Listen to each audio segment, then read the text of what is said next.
Bien, si t'es sur cette vidéo, c'est que t'es forcément un gros alcoolique, un junkie ou un gros cochon qui se goinfre de sucre. Parfait, je vais m'occuper de toi, mon petit. Plus sérieusement, du premier épisode, on a abordé le sujet de la paresse. Sur cette chaîne, on parle de combat spirituel et notamment des 7 péchés capitaux. D'ailleurs, si tu n'as pas vu le premier épisode, je t'invite à cliquer sur le lien qui va s'afficher ici, ou peut-être ici, j'en sais rien, et qui va te permettre déjà de voir les premiers aspects qu'on a abordés sur la série, sur les 7 péchés capitaux, et notamment la paresse. Dans cet épisode annexe, on va voir certains facteurs qui nous entraînent à devenir paresseux et qui ont un impact physique et physiologique forcément sur notre ambition, sur notre motivation, donc qui fait qu'on est un peu plus paresseux ou pas. Ce qu'il faut savoir, c'est que la paresse, c'est l'opposé de l'action, d'accord? Mais paradoxalement, elle se concentre sur 2 types d'opposition à l'action. Alors, le premier, c'est celui qu'on a approfondi lors de la première vidéo. Donc, c'est le manque d'initiative, le refus des responsabilités, de tout simplement pas rendre service ou se rendre service à soi-même, être, comme on dit, le partisan du moindre effort. Et le second aspect qui est un peu plus paradoxal, c'est le fait de se laisser aller à toutes ces impulsions, le refus de persévérer et d'éviter la distraction, et en l'occurrence, en succombant à toutes ces tentations. Et donc c'est peut-être pour ça qu'on parle d'entrer dans un cercle vicieux, peut-être que la paresse est cette porte d'entrée vers tout le reste. Aujourd'hui, je vais vous dévoiler justement ces 3 tentations, ces 3 facteurs qui affectent 99% sur cette terre, si ce n'est 100%, et qui peuvent vous faire tomber de manière plus ou moins importante dans la paresse. Ou bien en tout cas, ça vous limite grandement dans les accomplissements de votre vie. Alors, roulement de tambour, j'ai nommé l'alcool, la drogue et le sucre. Oui, effectivement, ces 3 substances nous poussent vers la paresse. C'est vraiment des armes puissantes qu'utilise le diable pour nous éloigner tout simplement de notre accomplissement de vie et de la mission divine qui nous est destinée. N'allez surtout pas ouvrir vos placards pour vous prendre de quoi grignoter, vous rouler un petit pétard ou vous servir un bon verre de vin. Non, non, s'il vous plaît, le temps d'un instant, le temps d'une vidéo. Prenez-vous un verre d'eau à la limite, un peu d'eau gazeuse avec du citron, ça fait pas de mal. Mais avant ça, toi là, oui toi, eh ben abonne-toi, montre-moi que je sacrifie pas mes dimanches à tourner des vidéos pour rien. Et tu peux également me suivre sur Instagram, je mets le lien ci-dessous où je partage du contenu exclusif et des versets au quotidien qui vont te permettre d'avancer dans ta vie de tous les jours. Donc je vais vous donner l'occasion dans cette vidéo de connaître et d'apprendre les effets physiques et physiologiques que vont avoir ces 3 substances sur vous. C'est pas une énième vidéo pour vous dire que l'alcool, la drogue et le sucre, c'est mal, vous voyez. Mais de gentiment vous donner quelques clés pour vous amener à réfléchir sur votre rapport avec ces 3 substances dans votre vie ou au quotidien. Parce que le but, c'est de gagner votre combat spirituel qui n'est rien de plus qu'un combat contre vous et vous-même. Ça ne sera pas de tout repos. Le but, c'est d'être moins paresseux et de prendre pleinement possession de vous et de ce que vous voulez réellement faire dans votre vie, plutôt que de niaiser dans la paresse et d'être prisonnier justement de la prise de ces substances. Et je commence avec le proverbe 21. Le vin est moqueur et la boisson forte tumultueuse. Commençons par l'alcool, connu pour son pouvoir enivrant, et qui ne se contente pas d'ailleurs de détendre, mais surtout qui fragilise le système nerveux. Je le répète, je n'ai pas pour vocation à vous réprimander en vous disant que l'alcool c'est mal, qu'il ne faut pas boire, hein. Vous êtes grands, vous êtes des adultes et vous savez les effets que vous procure l'alcool et en tout cas les impacts que ça a dans votre vie. Donc je ne suis pas là pour vous faire une leçon, moi-même en ayant beaucoup consommé et en me disant tout simplement que boire de l'alcool de temps en temps, ça ne fait pas de mal. Et le problème, c'est que, à savoir que ce de temps en temps, pour la majorité des gens, c'est au moins 2 à 3 fois par semaine. Donc, j'aimerais surtout mettre en évidence quelques points qui vont vous aider à réfléchir sur l'impact réel qu'a l'alcool dans votre vie. D'abord, connaître les effets physiologiques et psychologiques. Parce que on a tous plus ou moins bu de l'alcool, on se rend compte, voilà, le lendemain, on est mal, on a soif, on a mal au crâne, mais est-ce que vous savez réellement quels sont les impacts sur votre physique et vos physiologies? L'alcool, ça fait partie de la catégorie des dépresseurs. Dépresseurs, il y a dépressifs. L'alcool agit directement sur le système nerveux central. Il engourdit le cerveau, il ralentit les fonctions du corps. Donc on a bien un ralentissement prouvé par la science du corps. Les études, même des études en neurosciences, montrent que l'alcool agit sur le cerveau en ralentissant les fonctions cognitives et en perturbant l'équilibre des neurotransmetteurs. Donc, c'est ce qui vous mène à cette sensation de lourdeur et de manque d'énergie le lendemain. Et d'ailleurs, pas que, ça peut durer sur plusieurs jours. Ce ralentissement, en plus, il favorise une inertie qui, à terme, se transforme en paresse chronique. Dans les meilleurs cas, parce que dans d'autres cas, l'effet de l'alcool sur le cerveau et la consommation excessive peuvent avoir un impact sur l'hippocampe. C'est le centre de la production de nouveaux neurones, ainsi que de la mémorisation et de l'apprentissage. Donc dans le pire des cas, pour résumer, l'alcool rend débile. Donc dans le meilleur des cas, on devient de plus en plus feignant et paresseux en consommant l'alcool et on se laisse aller. Et dans le pire des cas, l'alcool rend débile. C'est exactement ce que ça veut dire. Hein? Le retour de Jean-Paul, le frappeur d'arbres et de poteaux. Allez, vas-y, attends-toi. Non, c'est pas ça. Ah, faux. Éphésiens 5,18 nous met en garde. Ne vous enivrez pas de vin, ce qui mène à la débauche. Donc ce verset nous rappelle que se laisser aller à l'alcool, c'est ouvrir la porte aux ruses du diable qui use de cette faiblesse pour nous détourner de notre vocation divine. Maintenant, je vais vous parler du contexte sociétal de l'alcool. Eh bien, effectivement, la France, ce beau pays de la baguette de pain et du vin, eh bien, en fait, l'alcool est ancré dans la tradition française. Donc, en France, on reste parmi les pays les plus consommateurs d'alcool au monde. On se situe au sixième rang parmi les 34 pays référencés dans l'OCDE. Cette normalisation de la consommation d'alcool, dans le pays, elle renforce cette tentation. D'ailleurs, c'est très français de dire que t'es chiant si tu bois pas d'alcool, quoi. Donc, le lien direct avec la paresse, vous l'aurez compris, l'effet de la boisson sur le corps, c'est un dérèglement au niveau neuronal, au niveau chimique. Ça va vous dérégler également les cycles du sommeil. Ce qui fait que quelqu'un qui consomme beaucoup est davantage fatigué et cela s'accompagne aussi par un manque de motivation et de concentration. L'alcool peut amener à une envie constante de dormir. Hein, c'est les fameux lendemains de caisse. Donc c'est un autre effet de la boisson sur le corps, le dérèglement du cycle du sommeil, ce qui fait que quelqu'un qui consomme beaucoup est davantage fatigué. Et ça s'accompagne tout simplement par un manque de motivation et de concentration. Vous l'aurez remarqué d'ailleurs, lorsque vous vous endormez avec un pet dans le nez, on a souvent tendance à se réveiller dans la nuit avec des grandes soifs, des envies d'aller aux toilettes. Et le lendemain matin, le réveil est clairement impacté. Même si tu as bu 4-5 verres et que tu t'es dormi un peu enivré, ça a eu déjà un impact sur ta nuit et sur ta journée. Et donc finalement, sur les jours qui suivent, sans parler des énormes cuitasses que la majorité des gens vont se mettre le week-end, qui vont impacter tout simplement leur dimanche. Le dimanche va être passé à niaiser totalement, à être une énorme larve et à rester sur le canapé. Mais cela va impacter en général aussi le début de semaine, le lundi, mais pas que. Amis trentenaires passés, vous saurez de quoi je parle.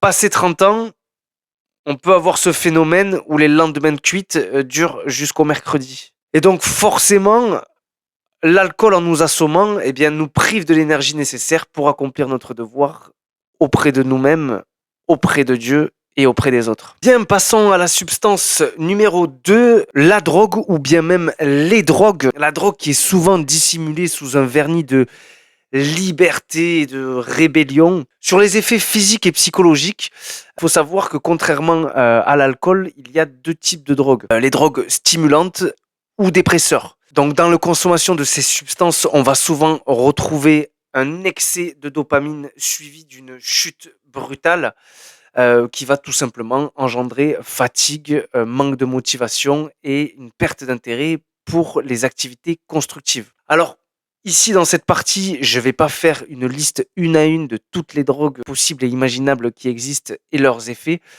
Non, on va simplement se contenter de faire la synthèse des 2 drogues les plus fréquemment utilisées. Alors, sans surprise, la première, c'est le cannabis, le fameux pétard qu'on fume en communauté. Alors, au mieux qu'on va fumer et se faire tourner dans un petit groupe, dans les cas des personnes les plus raisonnables, et sinon, dans d'autres cas qui sont le cas de beaucoup de consommateurs, c'est voilà de fumer le pétard tous les jours, le pétard du soir si on est encore quelqu'un de raisonnable, et dans les pires des cas, ceux qui fument des pétards à longueur de journée, qui remplacent même ça par la clope, hein. C'est par excellence l'herbe innocente qui te détend, man. Et quoi de mal à ça? Eh bien, justement, c'est la plante qui t'amènera à rien faire de ta vie. Car pour les effets psychologiques, ça amène tout simplement à de la confusion, de la somnolence, une réduction assez significative des réflexes et de l'attention tout simplement. Le cannabis par excellence est une substance vraiment qui va ramollir le consommateur, l'empêcher de se concentrer, d'avoir de bons réflexes et d'avoir une bonne attention. Sur le papier, c'est pas quelque chose de très grave, on va surtout ressentir de la fatigue, on peut être amené de mauvaise humeur. Ce qu'il faut savoir, c'est qu'il est totalement impossible de mourir d'overdose du cannabis. Tu pourrais fumer 400 pétards dans la journée. Ce qui va te faire mourir, c'est l'excès de tabac, hein, et de goudron que tu auras absorbé toute la journée, mais pas le cannabis en lui-même. Et il faudrait en manger des kilos pour pouvoir faire une overdose par ce biais-là. Mais là, encore une fois, tu serais mort parce que ton estomac se sera transpercé avant. Donc, quel est le problème? Quel est le problème si on peut pas mourir d'overdose? C'est très bien. Maintenant, justement, c'est ce qui fait que bon nombre de consommateurs se mentent à eux-mêmes en se disant que c'est bon pour eux, c'est bon pour la santé. Effectivement, la plante, elle, a des vertus. Et donc, pourquoi avoir besoin d'arrêter de fumer? Car ça leur fait du bien. Parce que effectivement, eh bien, c'est la méthode d'absorption qui est nocive, le fait de fumer la plante. Sinon, en elle-même, la plante, elle, n'a aucun aspect nocif. Mais au-delà de ça, vous l'aurez compris, le pire de ces symptômes, c'est d'avoir la flemme et de remettre tout ce que tu as envie de faire au lendemain. Le pire des symptômes du cannabis, c'est la procrastination. Parce que le fait que ça te ramollisse, que ça t'endorme et que ça te fasse perdre ta concentration, tu n'as plus envie de rien et tu te laisses voguer par des activités niaises. En général, on fume un pétard et on regarde un bon film. On fume un pétard et on reste assis sur le canapé où on joue aux jeux vidéo, mais rares sont les personnes qui font des choses constructives tout en fumant le pétard. La drogue numéro 2, eh bien, la plus consommée, c'est la cocaïne. Donc, pour la cocaïne, à l'inverse du cannabis, il y a effectivement des effets physiques et des effets psychiques. À savoir que sur les effets physiques, la consommation, ça augmente la glycémie, ça augmente la température corporelle et ça accélère le rythme cardiaque. Donc, on a une diminution des sensations de faim et de soif. Sur les effets psychiques, beaucoup de sentiments d'euphorie, la facilité d'entrer en relation avec les autres. C'est pour ça que ça s'est tellement démocratisé aussi en soirée. Voilà, les gens prennent de la cocaïne pour justement se libérer un petit peu et connecter, aborder les gens de manière un peu plus aisée. On a ce fantasme de toute puissance, une stimulation sexuelle et une diminution de la capacité du jugement. Donc pour la cocaïne, c'est des effets extrêmement puissants, mais qui ne durent pas très longtemps. C'est une sensation d'euphorie surpuissante due à un excès drastique de dopamine. Et lorsque ça s'estompe, eh bien, un besoin compulsif pour une deuxième dose pour retrouver exactement ces mêmes sensations. S'il n'est pas comblé, eh bien, on retrouve des sentiments opposés qui vont apparaître durant ce qu'on appelle la descente. Donc, c'est tout simplement ce crash après la consommation et irritabilité, sentiment d'échec, état dépressif. Donc, des effets qui peuvent durer relativement longtemps. Pour l'usage répété de cette drogue, elle peut devenir rapidement un réflexe puisque, en fait, ce sentiment de toute puissance appelle forcément l'individu à en reprendre pour se sentir toujours de mieux en mieux.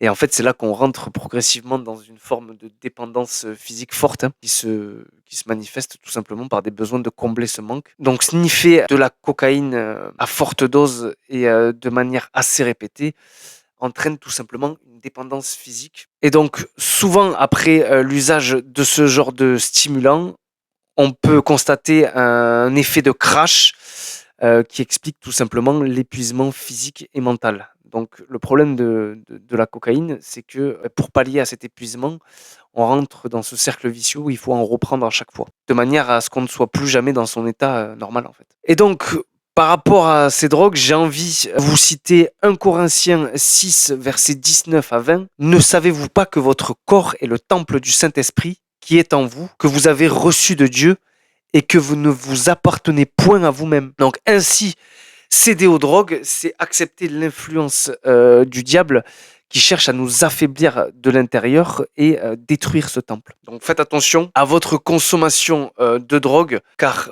pour ce qui est de la paresse, eh bien, en perturbant l'équilibre chimique de votre cerveau, notamment celui de la dopamine, eh bien, la drogue, elle crée une dépendance qui anéantit l'énergie et la volonté naturelle que vous avez et qui vous enferme dans une spirale de paresse et de désespoir. L'un va avec l'autre. Et enfin, troisième et dernière substance, nous allons parler du sucre, ce petit plaisir qui se cache dans presque tous nos aliments, qui à première vue inoffensif, mais qui s'avère être une arme assez sournoise pour la paresse et l'envie de somnoler. Désolé, c'est vraiment plus fort que moi. Donc le sucre en excès, c'est un danger pour la santé. Je pense que ça, on vous l'a assez répété, votre médecin vous l'a peut-être répété. On le dit assez dans les médias, à la radio, à la télé. Pour être en forme, manger 5 fruits et légumes par jour. Mais dans les faits, c'est toujours un peu plus compliqué que ça, puisque le sucre est présent partout. Donc c'est d'ailleurs prouvé que l'augmentation continue de consommation de sucre a débuté il y a un peu plus d'1 siècle. Le sucre impacte les cellules du corps entier avec un impact fort sur la fatigue, l'humeur et le vieillissement. Donc sur l'aspect physique et physiologique, les études en nutrition montrent que la consommation excessive de sucre provoque des pics d'insuline suivis de chutes brutales de glycémie. Et donc lors de ces chutes, de ces fluctuations justement, c'est ce qui entraîne des gros coups de fatigue et un sentiment léthargique, donc forcément qui favorise à la paresse. Pour vous faire une petite anecdote personnelle, lors de mes études jusqu'à mes 24 ans, j'ai fait des études supérieures et je comprenais pas pourquoi il y avait des gens qui, le matin, arrivaient en pétant la forme et tenaient jusqu'à midi. Et moi, à partir de 10h, 11h, j'avais une envie de dormir qui était incroyable. Et en fait, j'ai compris plus tard, en lisant pas mal sur la nutrition, que ce qui me mettait dans ces états-là là, de somnolence incroyable, c'est que tous les matins, je faisais des partouzes de sucre. Chocolatine, petit gâteau, tartine de cette fameuse pâte à tartiner dont je ne citerai pas le nom et je ne ferai pas la pub. Et forcément, derrière, j'avais des chutes de glycémie incroyables, donc j'avais tout le temps envie de dormir. Et aujourd'hui, j'ai compris pourquoi, en fait, tout simplement. Dans le domaine scientifique, on aurait cédé à la malbouffe par paresse. C'est une théorie qui a été communément admise. D'après la communauté scientifique, c'est les régimes à base d'aliments trop sucrés et gras qui entament la motivation générale. Mais on va surtout souligner l'aspect sucré, car c'est le sucre qui est beaucoup plus nocif que le gras. Et ce n'est pas le manque d'énergie qui conduit à la consommation de malbouffe. Il y a une étude qui a été dirigée par Aaron Blaisdell dans le département de psychologie de l'Université de Californie à Los Angeles. Les chercheurs de cette étude ont été catégoriques. En plus de provoquer l'obésité, les régimes composés d'aliments saturés, trop riches en sucre et en graisse, entraîne de manière expérimentale des troubles cognitifs chez les rongeurs. Après les avoir rendus dépendants, cette mauvaise alimentation pourrait priver ces victimes d'une grande partie de leur énergie. C'est la question qu'ils se sont posées. Donc, lorsqu'ils ont dirigé l'étude, ils expliquent avoir fait suivre 2 régimes alimentaires différents à 2 groupes de 16 rats femelles pendant une période de 6 mois. Le premier régime était constitué d'aliments pour rats standards, généralement peu transformés, donc maïs moulu, farine de poisson. Et à l'inverse, les composants du second régime étaient fortement transformés, d'une qualité moindre et contenaient beaucoup plus de sucre, caractéristique synonyme de junk food. Les deux groupes de rongeurs pouvaient manger à volonté, et voilà ce qui s'est passé. 3 mois plus tard, les chercheurs ont constaté une différence de poids conséquente entre les deux groupes. Les rates soumises au régime malbouffe étaient sensiblement plus grosses. Un régime alimentaire a mené les animaux à l'obésité, l'autre non. C'est ce que nous résume cette étude. L'équipe a d'autre part testé la motivation des rongeurs en les soumettant à un test. S'ils parvenaient à appuyer sur un levier, ils recevaient une récompense sous la forme d'eau ou de nourriture. Les rats condamnés à une mauvaise alimentation ont fait preuve de moins d'initiative. Ils espaçaient leurs efforts de pause plus longues. Pendant une séance de 30 minutes, les rats obèses se reposaient 2 fois plus longtemps que leurs congénères de l'autre groupe. Je vous laisse vous-même faire les constats et les conclusions de cette étude. Donc pareil, faites attention à votre consommation de sucre, car une fois que vous avez mangé du sucre, et attention, quand on parle de sucre, on parle de sucre rapide, de sucre raffiné. Là, ici, on parle de sucre contenu dans les cochonneries qu'on mange, dans les gâteaux, toutes ces choses-là, pas forcément dans les fruits. Essayez de faire le test par vous-même. Mangez quelque chose de sucré, un gâteau, une barre chocolatée, des sucreries, et remarquez la chute drastique d'énergie que vous aurez dans l'heure et demie, les 2 heures qui vont suivre. C'est tout simplement le crash glycémique. J'ai envie de vous citer 1 Corinthiens 10, 31, que tout ce que vous faites se fasse pour la gloire de Dieu. Donc si notre alimentation trop souvent chargée en sucre nous rend faibles et dépendants, comment pouvons-nous alors honorer le corps que Dieu nous a offert? Dans le contexte sociétal, la société moderne, avec son industrialisation de l'alimentation et sa culture de la commodité, du confort, eh bien, nous inonde de produits sucrés, de mignardises et de gâteries. Les publicités, les fast-foods vous rendent ce piège encore plus accessible et d'autant plus tentant. Alors, faites attention, soyez forts, fortifiez-vous par rapport à votre alimentation et évitez à tout prix de consommer du sucre bêtement. Le sucre se consomme dans ce cas précis où on fait des efforts physiques. Aujourd'hui, on est dans une société où on fait de moins en moins d'efforts physiques. On est souvent dans des états sédentaires et pour autant, on va se mettre à manger du sucre qui sont des bombes caloriques alors qu'il aurait fallu le consommer lors d'un gros effort physique. Le lien avec la paresse, eh bien, tout simplement, c'est qu'en créant ces fluctuations d'énergie et en induisant une dépendance physique, ben, le sucre vous maintient dans un état d'inactivité qui favorise la paresse spirituelle et physique. Donc, face à ces faiblesses et face à ces attaques incessante, il est temps pour vous de reprendre votre pouvoir. Le diable multiplie les pièges dans ce monde et vous pousse tout simplement à succomber à toutes vos tentations. Et c'est ce qu'on voyait, la paresse est vraiment une porte qui amène à succomber à nos tentations et qui vous rend tout simplement inerte. Ce que j'aimerais partager avec vous, pensez à prier, à vous appuyer sur la parole de Dieu. En priant et en adoptant une discipline de vie saine, vous pouvez contrer ces influences négatives. N'hésitez surtout pas à demander. Les gens oublient que la prière est là justement pour qu'on puisse demander. Mettez-vous dans la chambre la plus isolée, fermez la porte et demandez au Seigneur de pouvoir vous donner la force de combattre ces tentations, ces pulsions et ces envies. Il le fera auprès de vous. Je vous cite un verset inspirant. Philippiens 4, 13 nous assure que je puis tout par celui qui me fortifie. Pour ceux qui ont un peu plus de mal avec la prière, pour les personnes qui sont de passage sur cette vidéo et qui ne sont pas forcément croyantes, je vous donne des actions un peu plus concrètes. Identifiez les sources de ces tentations dans votre vie et engagez-vous à vous en éloigner, à les changer et adopter de nouvelles habitudes plus saines. Par exemple, pour ce qui est de l'alcool, apprenez parfois à vous abstenir d'aller boire ce fameux coup d'après la débauche au travail ou tentez tout simplement de prendre un verre non alcoolisé. Pour la consommation de drogue, eh bien effectivement, ça c'est un combat que vous devez mener vous-même, être capable de remplacer cette habitude de consommation par des nouvelles. Savoir que l'alcool et la drogue vont généralement bien ensemble. Et pour ce qui est du sucre, eh bien là, c'est pareil. Adoptez une méthode de vie un peu plus saine. Et s'il devrait y avoir un secret, parce que les gens s'attendent souvent à un secret, ce qui va faire que vous allez pas arrêter votre consommation de sucre, mais en tout cas la ralentir, c'est le sport. Faites du sport. Cramez des calories. Consommez des calories, en fait. Parce que le sport vous amène tout simplement à consommer le sucre que vous avez ingéré.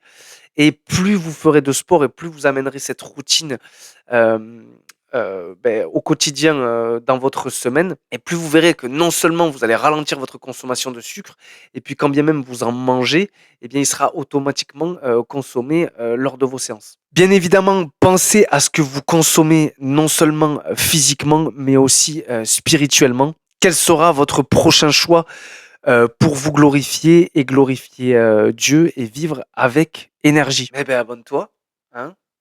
Ça mange pas de pain pour le coup de le répéter.